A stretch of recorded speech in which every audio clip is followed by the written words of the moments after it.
रामेश्वर एक साधारण मजदूर था। उम्र लगभग 35 साल। चेहरे पर मेहनत की लकीरें साफ दिखाई देती थी। वह हर रोज शहर के निर्माण स्थल पर ईंट पत्थर ढोने का काम करता था और शाम होते ही अपनी छोटी सी झोपड़ी वाले गांव लौट जाता। गांव शहर से लगभग 20 किलोमीटर दूर था। उसके दिन का सबसे खूबसूरत पल वह था जब शाम को वह अपनी 5 साल की बेटी मीरा को गोद में उठाता था। मीरा हमेशा उसके लिए दरवाजे पर इंतजार करती, हाथ में अपनी कॉपी लेकर कहती, पापा आज मैंने नए अक्षर लिखे हैं।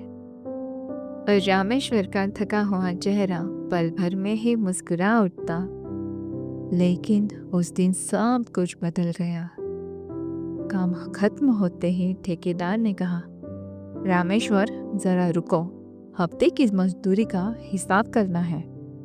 रामेश्वर ने बार बार कहा, साहब बस छूट जाएंगे, मेरी बेटी इंतजार करेगी। लेकिन ठेकेदार ने ध्यान नहीं दिया। हिसाब किताब होते होते आधा घंटा बीत गया। जब तक वह दौड़कर बस अड्डे पहुंचा, आखिरी बस जा चुकी थी। सड़क सुनसान थी। बस की धूल अब भी हवा में तैर रही थी। वह वहीं खड़ा रहा, जैसे उसकी सारी ताकत छीन गई हो। उसके मन में बार बार वही तस्वीर आ रही थी। मीरा दरवाजे पर खड़ी है, उसकी छोटी सी आंखें रास्ता देख रही है। सोचकर ही उसका दिल भारी हो गया।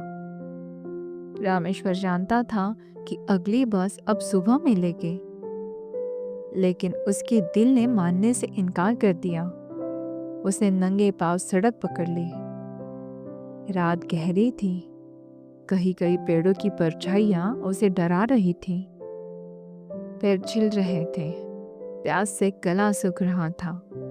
लेकिन हर बार जब वह रुकता, उसे मीरा की आवाज सुनाई देती, पापा अब आओगे ना? और वह फिर चल पड़ता। करीब 5 घंटे बाद भोर का उजाला फैलने लगा। गांव की कच्ची पगडंडी दिखाई दी। उसकी टांगे कांप रही थी। आंखों से आंसू और पसीना मिलकर बह रहा था। लेकिन दरवाजे पर वही नजारा था। मेरा अब भी बैठी ही थी, आधी नींद में, लेकिन आंखें अब भी रास्ते पर ही थी। जैसे ही उसने पिता को देखा, वह दौड़कर उनकी गोद में कूद गई। बोली, पापा मुझे पता था आप जरूर आओगे। रामेश्वर ने उसे कसकर सीने से लगा लिया। रात की सारी थकान, दर्द, छाले सब मिट गए। उस छोटी सी बच्ची की बाहों में उसे सारी दुनिया की ताकत मिल गई। उस दिन रामेश्वर ने समझ लिया, जिंदगी कितनी भी कठिन क्यों ना हो, घर की ओर जाने वाला रास्ता कभी लंबा नहीं होता।